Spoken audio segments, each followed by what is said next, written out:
Emil Durkheim, inspirado en el ambiente positivista de la época, ¿qué idea sostenía sobre la ciencia? Sostenía la idea de un mismo método para analizar las ciencias sociales y las ciencias naturales, abandonando el método especulativo filosófico. Intentó analizar los fenómenos sociales desde las perspectivas de las leyes naturales. ¿Qué quiere decir esto? Para Durkheim, la voluntad humana no alcanza para explicar la sociedad, ya que ésta tiene sus propias leyes, que deben ser descubiertas por el sociólogo. Para ello, proponía pensar a la sociología en términos equivalentes a la biología, basándose en la observación, por ejemplo, las reglas del método sociológico. Vean lo que dice sobre los hechos sociales. Los hechos sociales consisten en maneras de hacer o pensar reconocibles en la particularidad de que son susceptibles de ejercer sobre la conciencia particular una influencia coercitiva. Tienen una existencia propia, independiente de las manifestaciones individuales. En este sentido, la teoría durkheimiana de lo social se inspira claramente en la biología.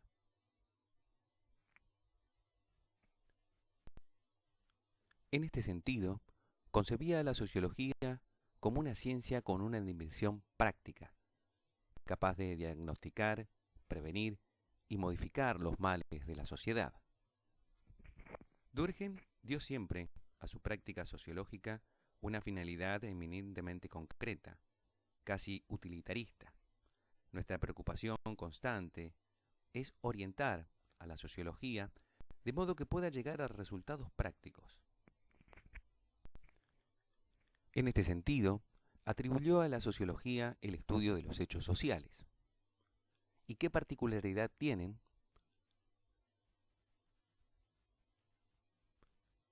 Al igual que en las ciencias naturales, podían ser observados, tratados como cosas. Un hecho social es algo objetivo, exterior, imperativo y general. En término metodológico era un pensador estructuralista, es decir, que estos hechos sociales imponen formas de hacer y de sentir sobre los individuos. Lo colectivo se impone sobre lo individual, igual que Marx, pero vean en este dibujo cómo podemos entender la estructura social de Durkheim. Es como una gigantesca ola en donde el sujeto va barrenando. Puede inclinar la tabla hacia unos costados, puede agacharse, pararse, incluso puede caerse de ella. Pero lo que no puede hacer es ir para atrás. Siempre la estructura de alguna manera nos va llevando y nos genera la falsa ilusión de que podemos modificarla.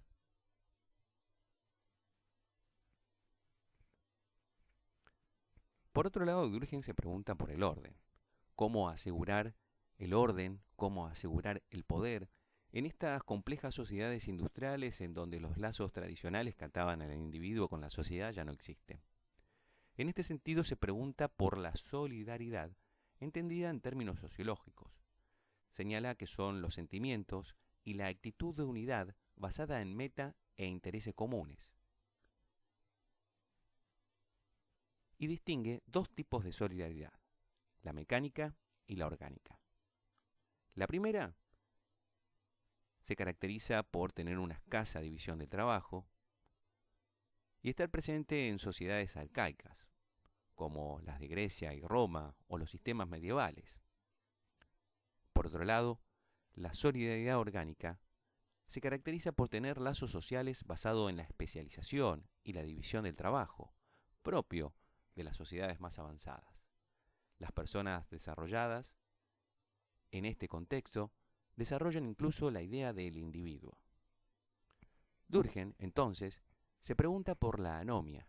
¿Qué es la anomia? Justamente es la falta de normas.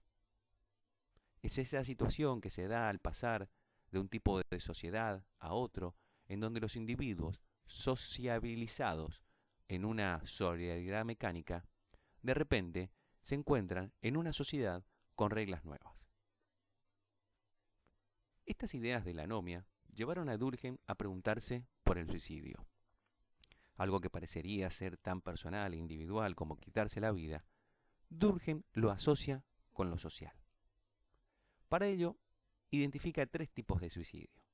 El egoísta, motivado por el aislamiento del individuo en una sociedad, el altruista, totalmente opuesto al primero, y hace mención a aquellos hombres y mujeres que son sometidos o controlados por una institución de tipo militar, por ejemplo. Pero el más significativo es el que tiene que ver con la anomia. El deseo de un individuo a suicidarse por la falta de normas en una sociedad cambiante. Y en este sentido, vean cómo los tres casos, el egoísta, el altruista y el anómico, responden a elementos sociales. El individuo, si bien es el que se quita la vida, es relegado a un segundo lugar, dándole importancia a lo social en esta relación.